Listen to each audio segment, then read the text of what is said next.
Welcome to Toast and Jams podcast with me, Alex Session. Today we have Inua Ellams. He is a writer, poet, performer, playwright, and talented cross-disciplinary artist from London, where he lives and works, with roots and influence in Ireland and, of course, Nigeria. Welcome, Inua. Thanks for having me at Toast and Jams. Thank you for coming down. It's great to have you here. I have a question. Yeah, go for it. Is this gluten-free Toast and Jams? Because I know it doesn't say that there, but is it like implied? Well, the toast stands for a cheers. So yes, it's gluten-free. But it's a pun and it's a play on words. It's a play on words, which you should be... So jams is music. You should be used to. It's, yeah, fair enough. So it's like a double entendre. Is it? Well, okay, not entendre, no. Just double meanings. Because Toast and Jams is also jam and toast. Yes. Yes. But that's the play. Toast and jams it's as in It's music. the S's that do the work.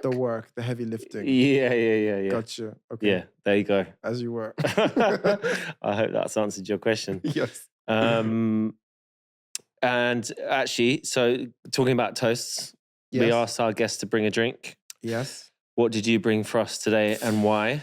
I bought a bottle of super malt. And why did I choose this? Mostly because I grew up drinking it when I was a kid. And I banter with a lot of West Africans, mostly Ghanaians, about super malt supremacy and who owns it. Okay, what's the bants? Just that we own it. And I mean, Who's we? Who's we? Nigerians. Okay, right. Yes, we clearly do.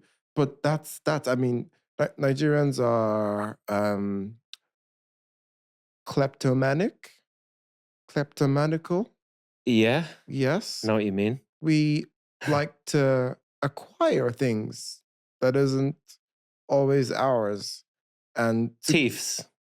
Well, no, because there is a sense of ownership and superiority which blinds us from the idea of stealing. We think it is owed to us. There a parallel with the Jollof conversation here as well? Pretty much. That is more extreme and pronounced and well-known. Yes, and in that parallel, the Ghanaians also stole it as much as the Nigerians stole it, because the Wolof people really invented jollof rice, but we just ignore them. It's sort of like when British and Scottish people argue. They just forget Wales.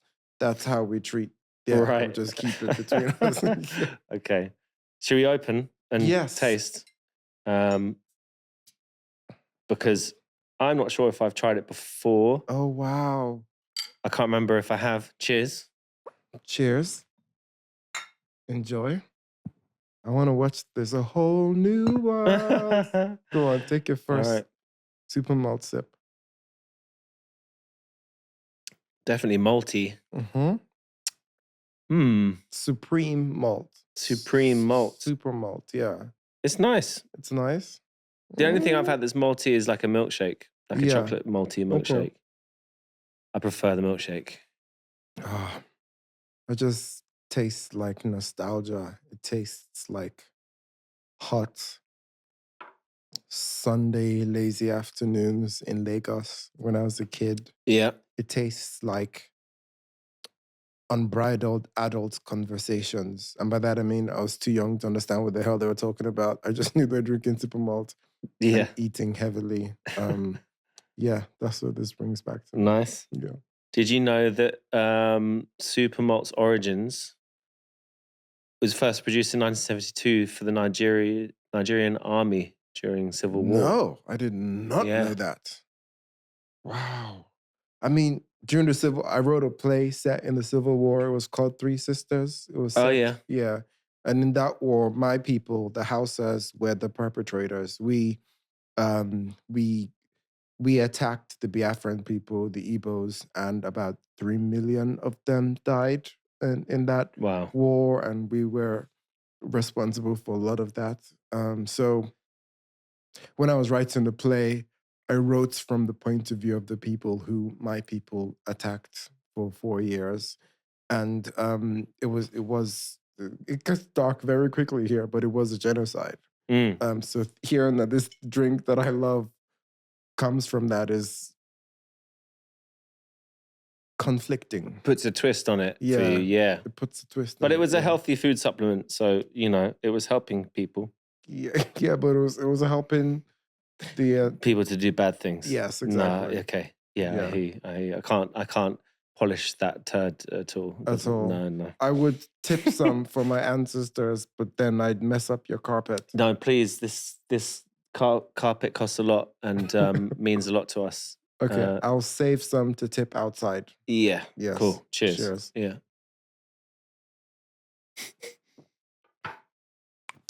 So we also ask a guest. We've obviously done the toasts part of the toasts and jams. Mhm. We ask our guests to pick a tune Yes. that was kind of influential in your teen, because teens are like the formative years, especially with music and Yeah. creativity and influence.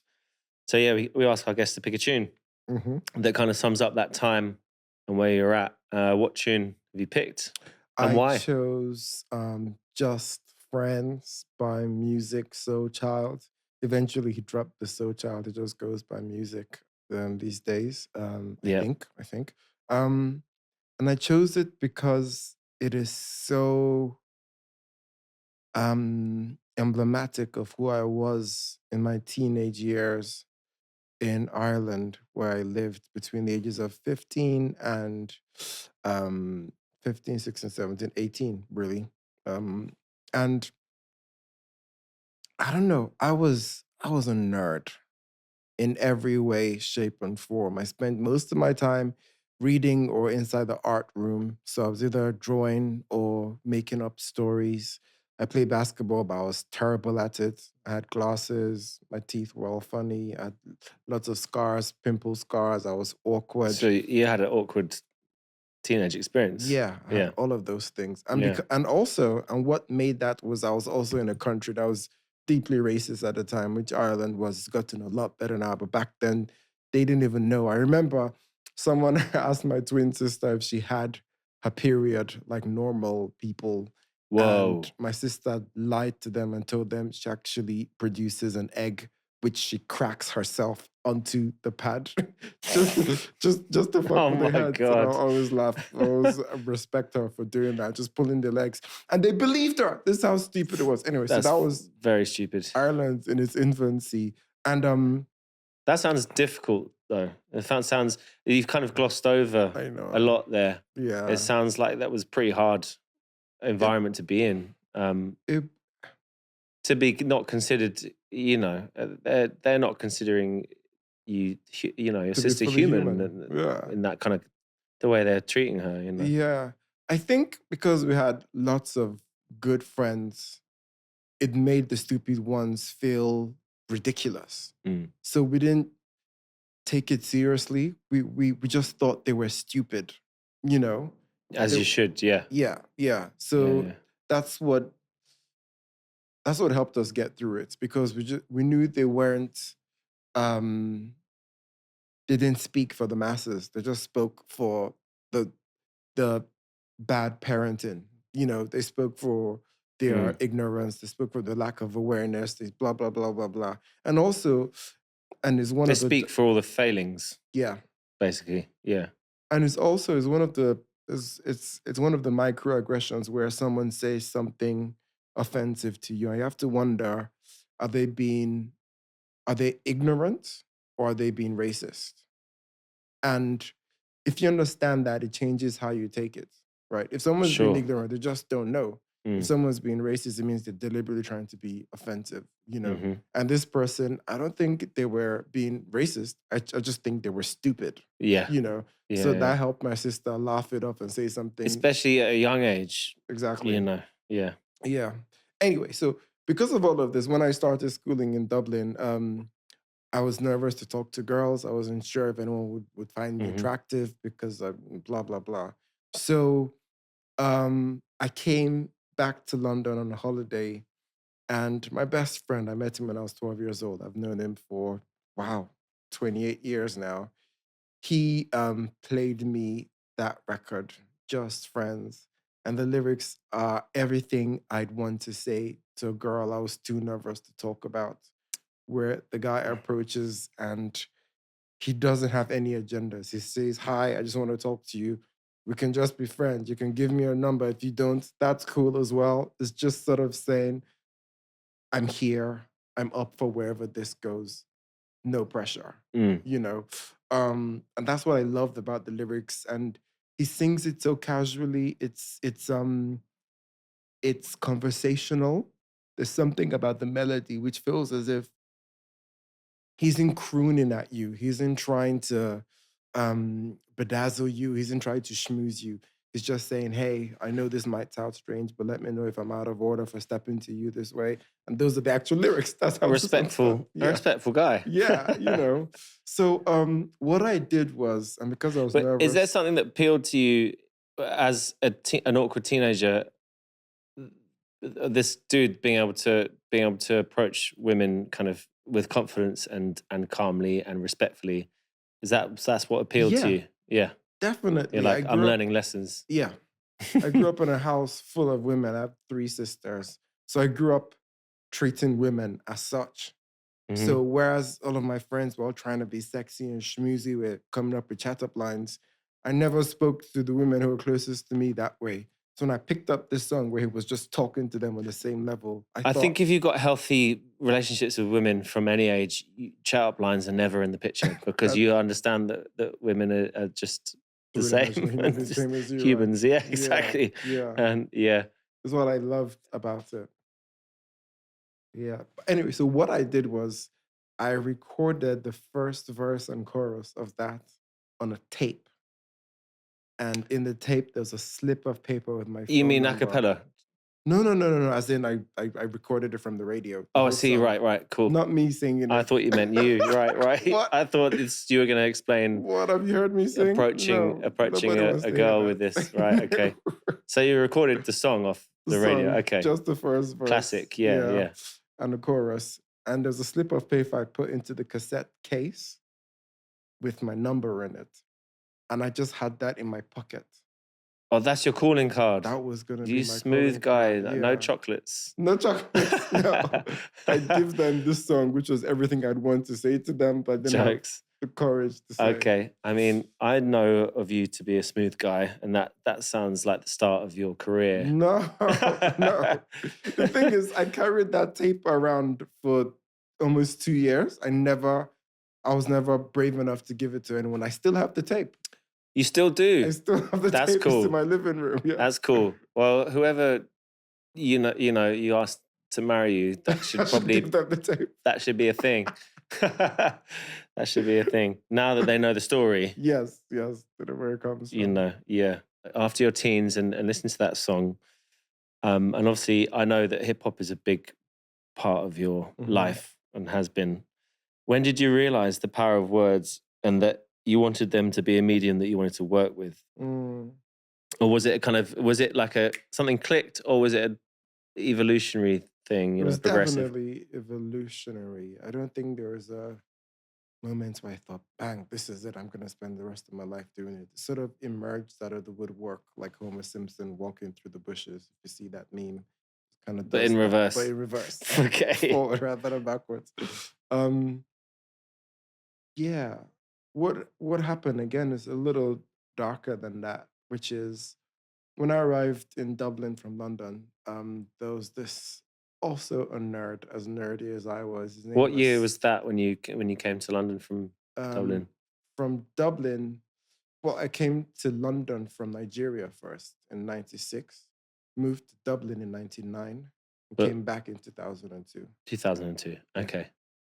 So around '99 was when I met a guy called Stephen Devine who was in my class. Great name. And yes, an amazing name. An amazing Yeah. name. And we realized we were the smartest motherfuckers in our class. And we realized it Powerful realization. is a really powerful. We were also humble. Sounds it. Yeah.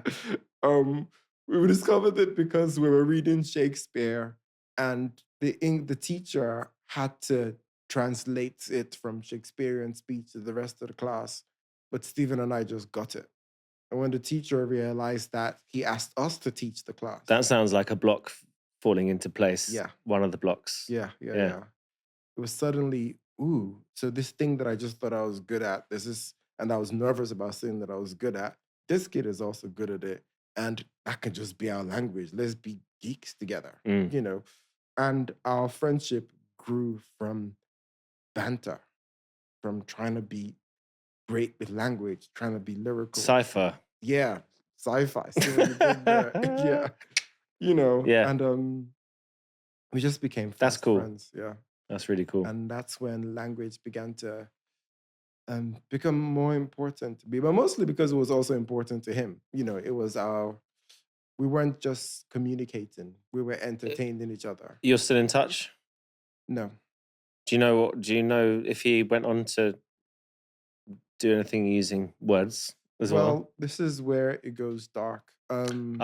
Stephen, in my penultimate year in Dublin, Stephen was depressed. Yep. And he didn't feel safe enough to communicate that with us. It was transition year, which is the year before we finished school. We were all doing work experience. I was working at an architectural firm. And late one night, Stephen texted a bunch of people. This was around 2 or 3 a.m. saying, I've reached the end, something like that. He didn't text me, but texted all the other friends. And when we woke up in the morning, he had taken his life. So when I got back to school after the summer holidays, I tried to remember the ridiculous arguments we had. And I tried to memorialize him. And that's when I sat down to write something where it wasn't homework. It was me wanting to make something, to carve something with words, to make it indelible, to make art, really, as to be a witness. To honor him. To honor him, yeah. Yeah. So yeah, that was the first time I wrote. That's really powerful. Yeah. Yeah. Wow. What a way to start a creative. But makes a lot of sense. Yeah. Makes a lot of sense because you're feeling a lot, and the guy meant a lot to you, obviously. Yeah. So yeah, that's really quite amazing, actually. Yeah. Didn't know that. I don't think you've ever told me that. No. It's quite a story. Very sad. Yeah, it really was. And as you can imagine, it profoundly changed my life.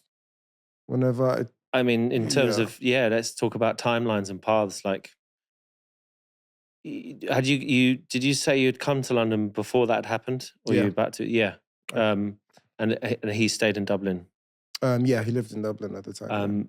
So that's gonna have a profound effect on your direction and what you're gonna do with yourself. Yeah, I think the thing is, we were kids, so we sort of understood we understood, obviously, that he was no longer with us, but we didn't understand why. But in Dublin at the time, and suicide rates have just been climbing ever since then. There were lots with of men, especially. Men especially. Lots of stories of young men taking their lives, and Stephen was another one. But we didn't know why. We didn't know how to begin asking why. We didn't understand it, and it's I profoundly think about masculinity and mental health because of that. I write about it. My male friendships are really important to me. If there's a dude I can talk to, I make sure my door is always open for them, and vice versa. If I ask people how you doing, it isn't a flippant question to me. I want to know the answer, and if things need to get deep, let them get deep. Yeah. So it's always been that way for me. Yeah. You've learned a lesson from that for sure. Yeah. Oh, so what year was that? That was 1999. 1999. I mean, in 99, we're still coming a long way with it all, but our awareness now is much better than it used to be. But 99, zero, pretty much zero. Yeah. Men didn't talk about this stuff. Absolutely. And we didn't have any examples of men that did. Yeah. Sorry to clarify, 1999 was when I moved to Dublin. Stephen passed away in 2001. 2001. And 2002 was when I came back. Yeah. Right. But same thing, 2001. We still... Exactly. Yeah. Yeah. still Same thing. lacking in that department. Yeah.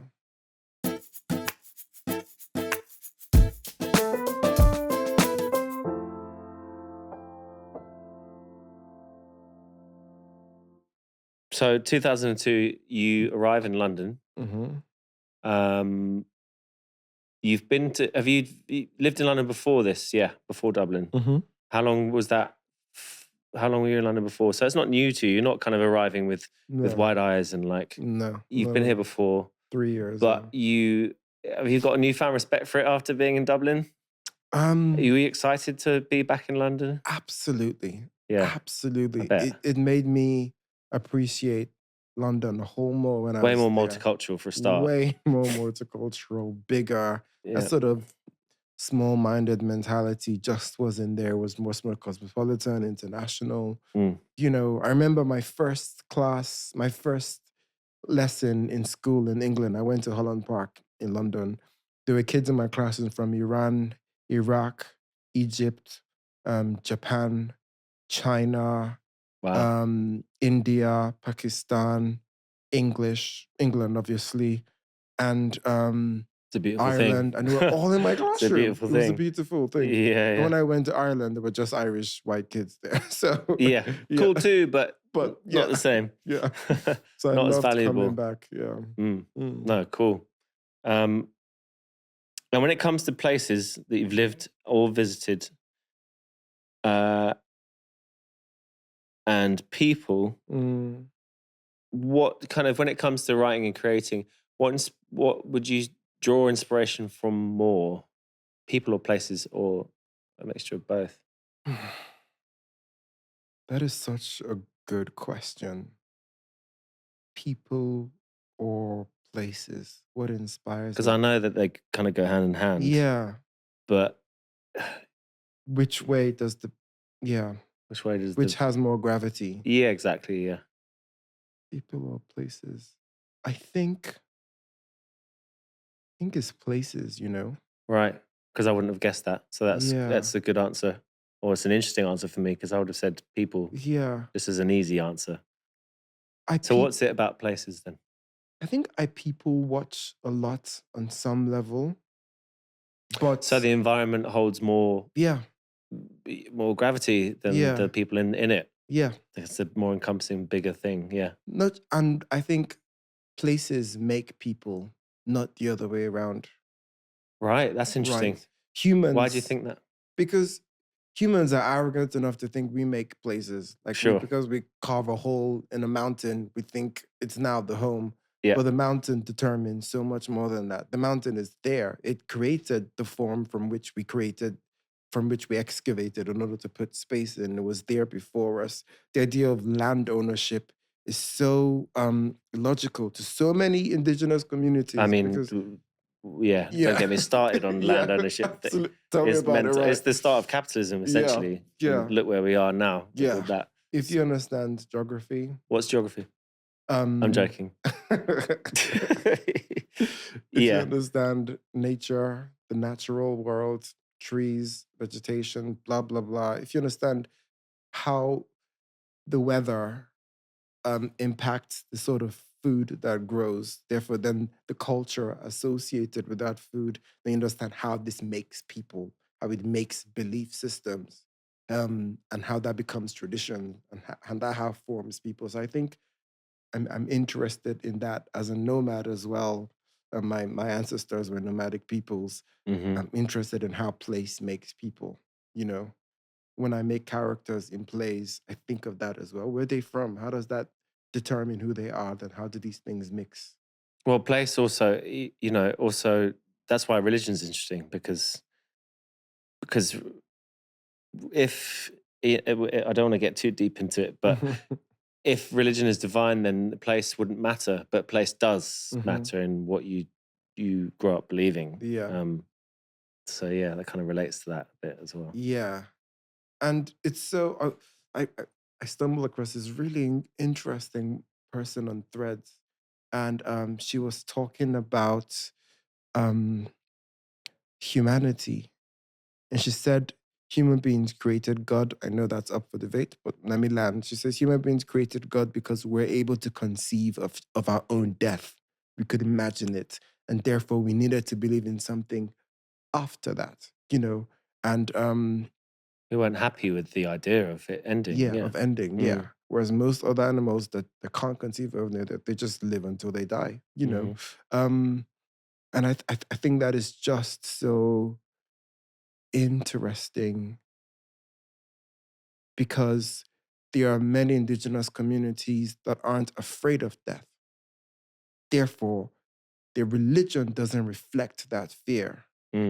And it makes their relationship with spirituality, with land, very, very different. Indigenous Australians, for instance, when people die, they celebrate the death. They gather. But are they called religions? I mean, No, they're not religions even. They're called something else, yeah. Yeah, kind of rightly so. Because like religions are almost, this is also up for argument and debate, but the fear part is the part that controls people. Yeah. And that has been put in place for that purpose. Like, this is going to happen. If you don't do that. If you don't do this in this life, therefore, now you're controlled, Yeah. So, yeah. It's an interesting one. And we could talk about that all night, I think. Yeah. But I wanted to ask you about the differences in writing when it comes to your creative process. Writing for yourself and as opposed to writing for other people, are there different ways in which you approach that? So I guess playwrights, or even just kind of poems for yourself and stuff, or scripts or stories. Yes and no. If I'm creating a play and I expect the play to open here in the UK, then I'm aware of dramatic theatric tradition in the UK, which means that mostly drama, the story unfolds when people are talking like this. There's a disagreement, we agree or we don't, or we open up a new agreement which we need to go and resolve in the following scene, and it goes on and on until it reaches a climax and blah, blah, blah, blah, blah. But in other theatric traditions, there isn't a binary. There is the community and to the communal story we are telling. So it's more third person, even if it is a first person telling the story, a first person narrative. Or in places where language isn't championed over dance or movement, then there's something else you can do. And when I'm writing, I think about the audience because I'm creating a product to engage with them. Whereas when I'm writing poetry, I'm mostly creating it for myself. So you do have a switch. Yeah. Yeah. Okay. That's interesting. The audience come much later. Because that, most advice that I've ever received or heard about creating anything is forget the audience. So when you're writing plays, they are considered at the forefront, would you say? Yeah, I think it's arrogant to forget your audience if what you're creating is for an audience. You're just creating problems for yourself. Because then you have to edit it and change it once, blah, blah, blah. So yeah, sure. Do that at the get-go. Has anything started its life not for an audience and become for an audience? Yeah. Some things have started out like that. A lot of my narrative plays where just some person on stage telling a story have started out like that. Most of my poems start off like that. Or when I think this isn't too personal, or this is personal enough, or this is universal enough, then I consider how to edit it to allow an audience to come into it. And by editing, I don't just mean clarifying language. I also mean clarifying the logic of the poem. When you're writing a poem for yourself, you're following your own internal logic, which is rooted in your African, Irish, Nigerian, English, hood, whatever. And you understand that it's all you zipping around in the universe that you are. It's easy for you to navigate. Exactly. But if there's an audience who isn't from your world, how do you make sure they don't get lost in your world? You got to give them the map. Exactly. Yeah, right. Yeah. That's or cool. Give them ideas of what the map is. Yeah. Trust that they will find. Yeah. That is a better way. Yeah. Yeah. Let them find it themselves. Yeah. 2002, Mhm. you're back in London. Aye. But I want to jump to 2005 because it feels like in 2005 a few things happened. Yeah. Your first poem pamphlet was published in Yes. 2005, Yes. Yes. which is Oh my pretty cool. God, I forgot about that. Yeah. And the start of the Midnight Run as Yeah. well. Mm-hmm. Let's talk about how the Midnight Run. First off, what is the Midnight Run? Run. I think the Midnight Run project is gonna end next year. Oh, should I say that? What is What? Midnight Okay, Run? cool. The Midnight Run is an urban arts-filled walking adventure through the night that starts at 6 p.m. and finishes at midnight or at 6 a.m. So 12 hours or 6 hours. And I 12 hours is a gather long time. you'll be surprised how quickly it passes when you're having fun. Right. So Yeah. how did this come about? I went to see a friend of mine gig somewhere in around Battersea with my oldest friend, Jack. And when the event finished, we were waiting for a bus to take us back home. He was probably heading back to his, which he lived in West London at the time. So we're waiting for the bus and the bus didn't come. And after 20 minutes, we got bored and we began to walk the bus route expecting another one to come. And after about 40 minutes of waiting, we just carried on walking and just let the streets dictate our path by seeing which was brightest, which was darkest, which was more interesting. We sort of had enough of a bird's eye impression of London to know we're vaguely going there. So let's just head there, but take unusual routes through there. And it was incredible because we had ran through those streets as kids and we were revisiting them as adults, nostalgic for Young our adults childhood. though, because Young adults. you've got energy to be doing this. Yes, yes, yes. I reckon 20 years later they'd be like, should we get a cab? Should we get a cab? Yeah. This is also why the project might be ending soon. But right, okay. Right. But we just had so much fun of 6 hours of walking and talking and reminiscing that we thought, oh, let's try and do this with a bunch of friends, with a whole gang of us. Yeah. And a year later, we did the very first ever one, about 30 to 40 of us. Wow, so you went from 2 of you to 30 or 40 first one? Yeah, because they were all friends of ours. People were just ready. There were musicians, there were singers, there were writers. We just thought, guys, let's hang out. Let's do the most epic hangout for 12 hours. Let's go. Yeah. And they all said, yeah. So we did it. Wow. And how many have you done? Do you know? Since then, I think about 50. Wow, that's a lot. And they average 6 hours to 12 hours. Yeah. Across the UK, but also across Europe. What's been, I don't know if you can say this, but what's been your favorite one? Have you got a favorite one? Ooh.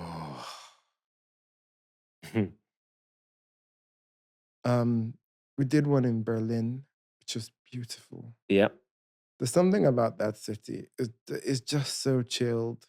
It's and great. Everything is flat. Yes. You know? Yeah. Okay. So it didn't feel too stressful. Because it's essentially, there's a lot of 24-hour life happening. Exactly. I guess you can kind of stumble in and out of other people's kind of time, like nightlife timelines of coming out of clubs or going into clubs or whatever. Yeah.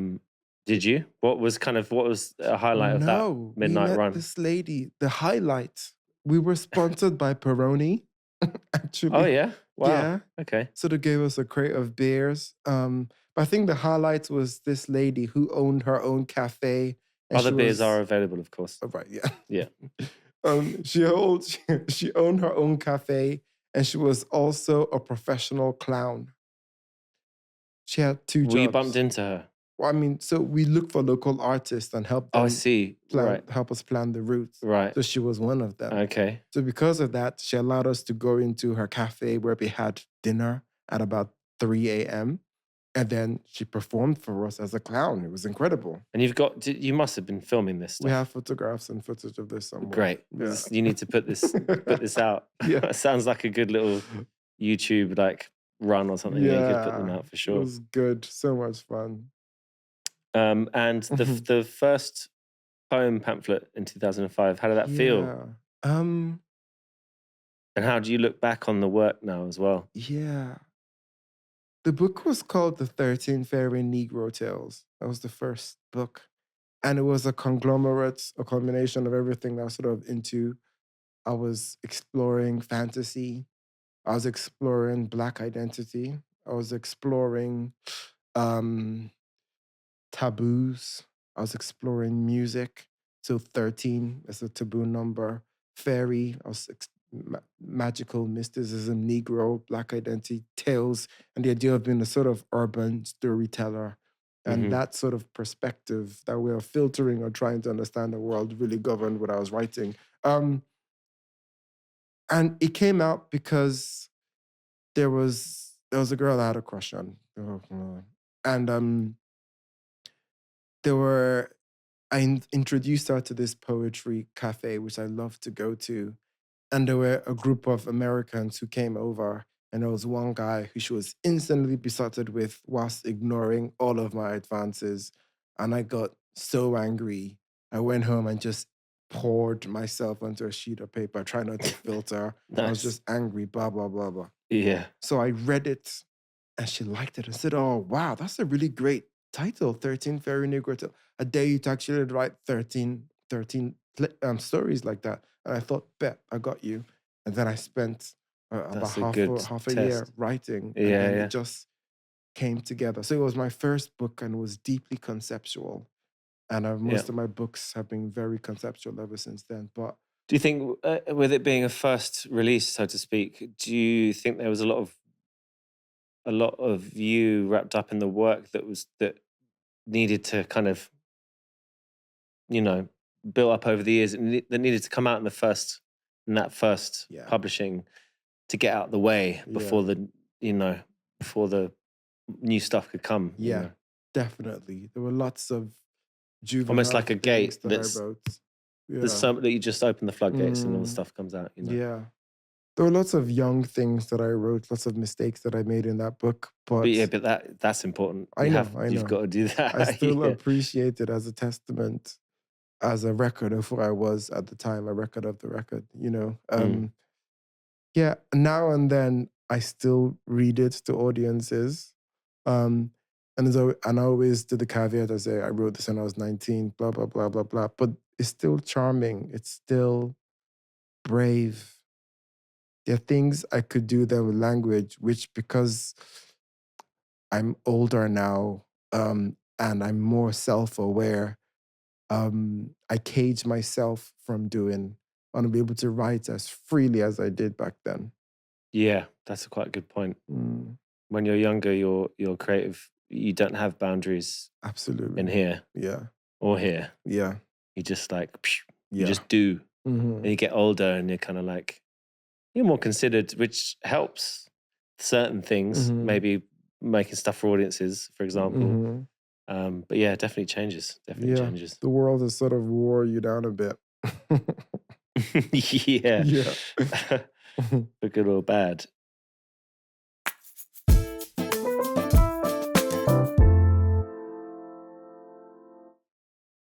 Skipping forward to 2023. Okay. 2023, as in Yeah, last year. big skip. Yeah, Okay. yeah, Wow. yeah. You were awarded an MBE. Oh, wow. Yeah. Wow. Are we I don't going know. there? Like we haven't talked about that. We haven't talked about that. No. And that's a big deal. It's a big deal. I think, for some people it's a bigger deal. I Hmm. don't know. But I wanted to talk to you about um, how you feel about MBEs and what they represent. Mm. Some people turn them down. Hmm. Um, so kind of, why did you accept it? How do you feel about it now? There are lots of things I feel about this, and I'm making art about this. I'm making and designing projects about Right. this. So I don't want to jump the gun by spilling all my guts about it. So Okay. what I will say is I was conflicted about it, Hmm. and I spoke to members of my artistic community, um, Black, white, Indian, Chinese, whatever, intergenerational, not just people in the UK, but people on the colonized countries who were quote unquote part of the British Empire.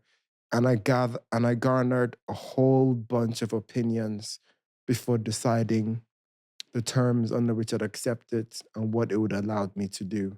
And I'm still exploring that. It wasn't an easy decision. I know No. lots of people who turned it down, lots of people who felt I had disappointed them because I accepted it, lots of people who turned it down because of my work.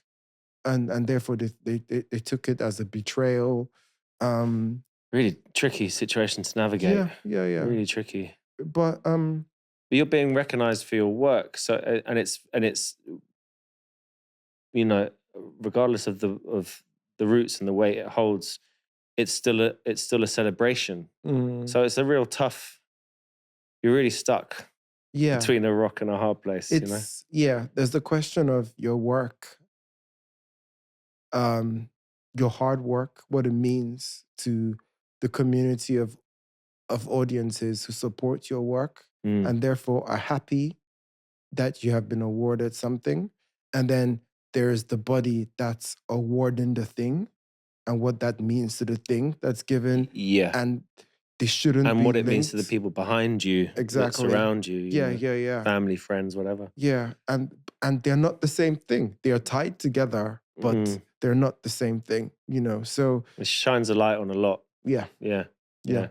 Do you want to talk? Do you want to allude to anything about the work? Do you want to kind of drop a teaser? What can I say about what I'm planning? When I create art, when I create plays, when I create stories, my main attempt is to bear my main impetus, my main driver is to bear witness. It's because the first thing I created was to bear witness to Stephen. So when I write, I listen, and then I garner the knowledge and then create art which reflects the wider society. And that's what I'm trying to do with this project. I'm not pouring my angst on my audience or in the work that I'm doing. I'm listening and cultivating or creating complexity and depth and a communal response to this thing. So that's what I'll say for now. You can't. Okay, that's cool. Yeah. Sounds cool. I hope you can't say what form it might take. No. Okay. Partly because I don't know what form it will take. All right. And that is integral to the project. Okay. Yeah. Fair. We'll leave that one. Thank you. You're welcome. What would you say is your favorite artistic practice currently? Performing or writing? Because I know you're an avid performer. You enjoy performing. I've been watching you perform for, I don't know. I don't want to say like 15 years or something. Do you have a favorite thing to do? At the moment, performing. And I'm not doing that much of it. I'm not doing as much of it as I'd like to. And that's because the projects I'm creating right now is steered by more powerful voices in the room. And that's just the nature of the project. They respect my voice, but I'm not, it doesn't end, the buck doesn't stop with me. So I create a piece of work and I wait for 5 or 6 people to come to me with feedback, which makes the writing very anxiety-ridden, very stressful. Sounds it. Yeah. They're all great people. I trust them. But sure. But it's still, it's you're not processing, other people are processing, and you have to wait for that process. Yeah. So the joy of writing, which is the joy of discovery, isn't really as pure as it was before, which is why when I perform, it's much more fun and I'm just present in a room full of people. Yeah. That's cool. Yeah. I get that. So scariest performance ever? Scariest? Yeah. Well, we could bracket scary as something that went wrong or intimidating place. Yeah. Or audience. Or all of those things together. Sydney Opera House. Wow. When Yeah, was this? 18 and 19. Yeah, I've never been there. yeah, Is it as impressive on the inside as it is yeah, from the outside? yeah, I kind of imagine it to be really acoustically amazing yeah, just because of the shape, you know. yeah. So what was that like? What were you performing? I have a show called An Evening with an Immigrant, in which I talk about migration, my migration story. But wherever I travel to perform it, I excavate and research about their immigration practices and what they do to the vulnerable people who come to their country. And then I rewrite the end and just tell the people about their government's immigration policy. I did that in Sydney, which meant I researched Australia's immigration policy, and it's one of the What did you? worst in the I world. was going to say, what did you find out about it? I Oh don't know my much. God. Firstly, they they're doing what our government is trying to do, which is to stick the people offshore, Yeah. right? So they don't even make it to the mainland. They cage them as if they're criminals rather than vulnerable people. And depression rates were so terrible in the islands of mainland Australia that the people are immune to antidepressant drugs. There were Whoa. 12-year-olds swallowing razor blades in order to commit suicide. That's how that's how bad it was. That's how bad it was in Australia. And have this blanket law that if you reach there by boat, however legal, your reasons are for Mhm. having ran away from your country, your immigration appeal is automatically turned down, which is exactly what we're about to do here. If you come here, Yeah, we're really they going the send wrong you to way. the complete the wrong way. Mm. So I was just telling this to Australian audiences at the Sydney Opera House, and 20% of my audience got up and walked out. Wow. It was they just couldn't handle the They just reality. didn't want to hear it. They didn't want to hear it. They didn't want to hear it. So as you're talking, Yeah. they're leaving. Just got up and left. That's poor. Yep. It's really poor. And as for you, very difficult, very Yeah. difficult environment. But you cracked on and you Yeah, I got through carried it. on. I carried on, yeah. What was the reaction from the people who stayed? They thanked me. They Yeah. said, I did not know this Well, was bless happening in them. my country. Yeah. How did I not know? I need to do something. I'm like, yeah, Yeah. yeah, Cool. Good answer. yeah. Thank you. Yeah. On a lighter note, Mm-hmm. you are a basketball enthusiast, Mm-hmm. as am I, as is Campbell behind the camera too. Okay. He likes a bit of basketball. When did your love for the game begin? And are there any parallels between the game Mm-hmm. and your creative process? I like what you did there. Yeah. The love for the game began the first week I was here when I was a kid in London, 12 years old, Holland Park. There was this Iranian girl I was absolutely besotted with. I thought she was the There's a most. thread There's a here, thread here. There's a thread here. which we can all relate to. But carry on. Yeah.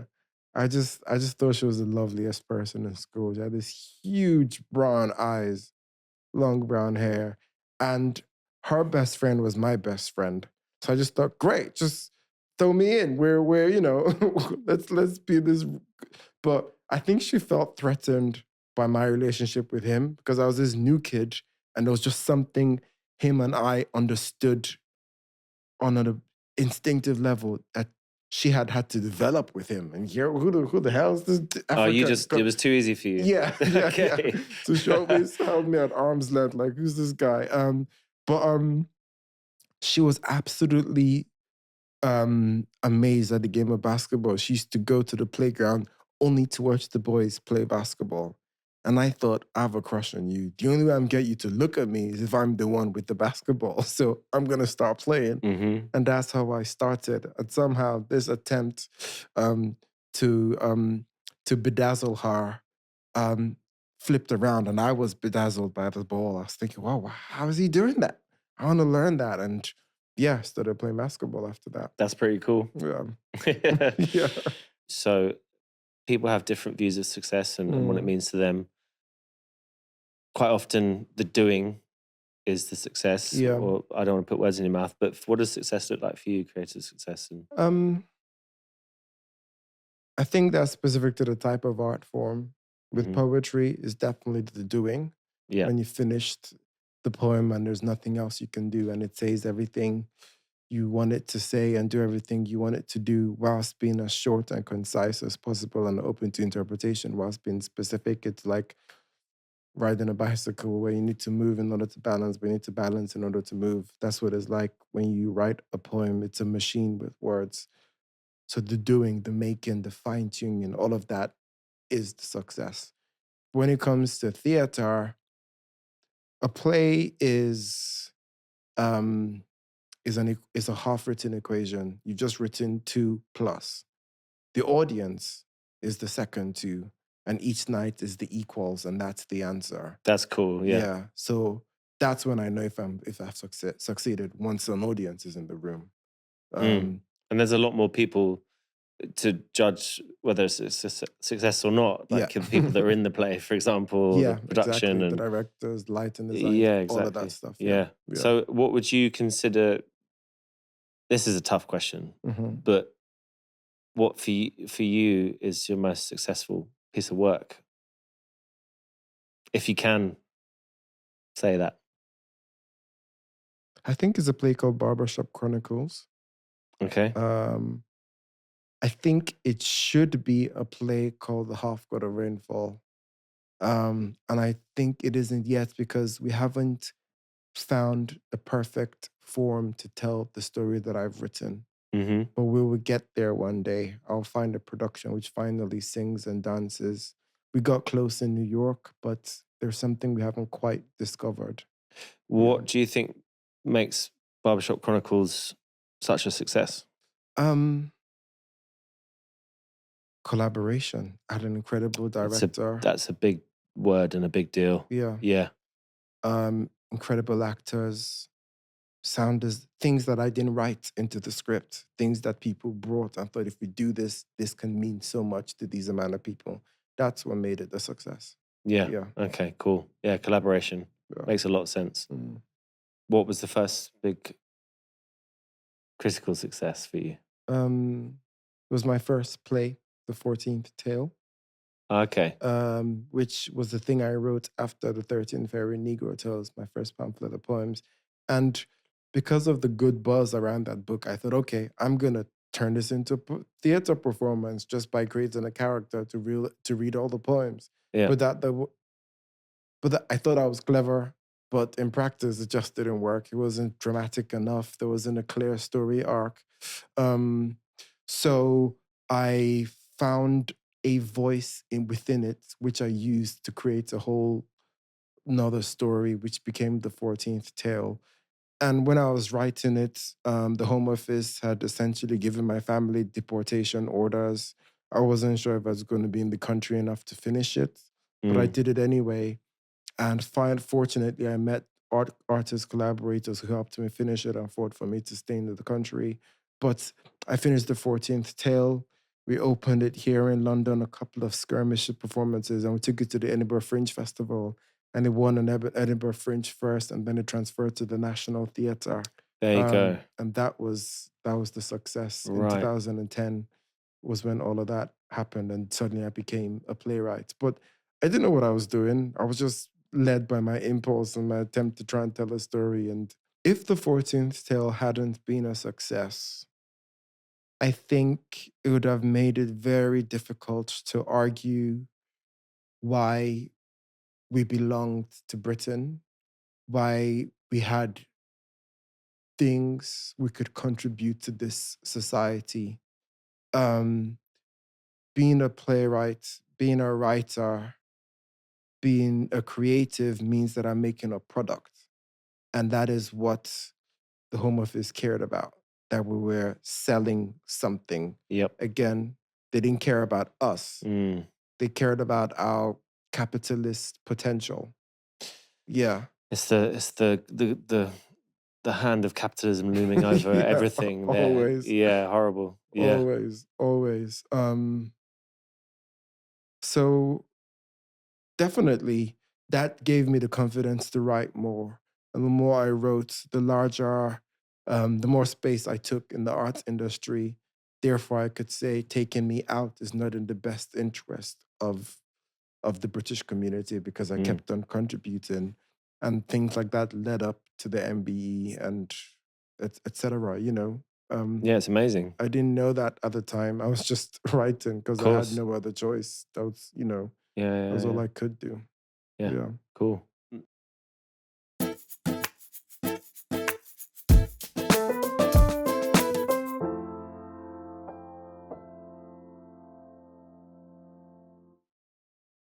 So, yeah, whilst you were forging your career, your creative career, Mhm. was there anything you needed to do to financially prop yourself up when you were younger? I worked as a graphic designer a Oh, little of bit, course. yeah. Yeah. And I did lots of cash in hand poetry performances.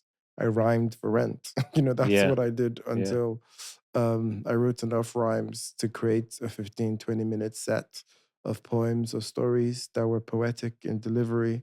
And then which led up to creating a longer poem, which became the first play. But that's how I supported myself, cash, hitting open mics, reading, getting 5, 10, 25 quid here and there, and doing that every night, sometimes doing Mm. 2, 3 open mics a night, just trying to get my name out and get more confidence behind the microphone. And is there any advice that you would give a young Inua starting out in that world? Um, Firstly, that there isn't enough said for just getting up and going and not waiting for permission. Hmm. And that's what I did. And I didn't know I could have asked for permission because my life was precarious. I got up and did everything because I had nothing to lose, you know. And I'd say that to anyone trying to do what I have done. Just start, go wrong and strong if you have to. Just start. Life will teach you the lessons you need to get better at this, which is what it did to me. I didn't go to university. I admire people who do. I've spoken at a bunch of universities about my practice, but when I was starting, I just followed my curiosity Mm. and trusted that the universe would bring me and teach me the lessons I needed in order to write what I wanted to do. So, and I didn't wait for permission. Sometimes I'd read poems to complete strangers on buses. I'd write poems for people in parks and give it to them and run away before they could critique it or read it to me. I did all of that stuff. I didn't wait for permission. I tried to write with what I knew. Or what I knew was that I didn't belong anywhere because of my immigration status. I had nothing to lose. And I have this way of understanding or misunderstanding the world. And I was going to write those misunderstandings into my poems because it made them interesting. So Mm. I just wrote, I didn't try to cleanse myself of my trauma or my misunderstanding or my naivety or my cultural, ethnic confusion. I created with all of those things. Hmm. So always do that. Hold on to all the weird shit that makes you you.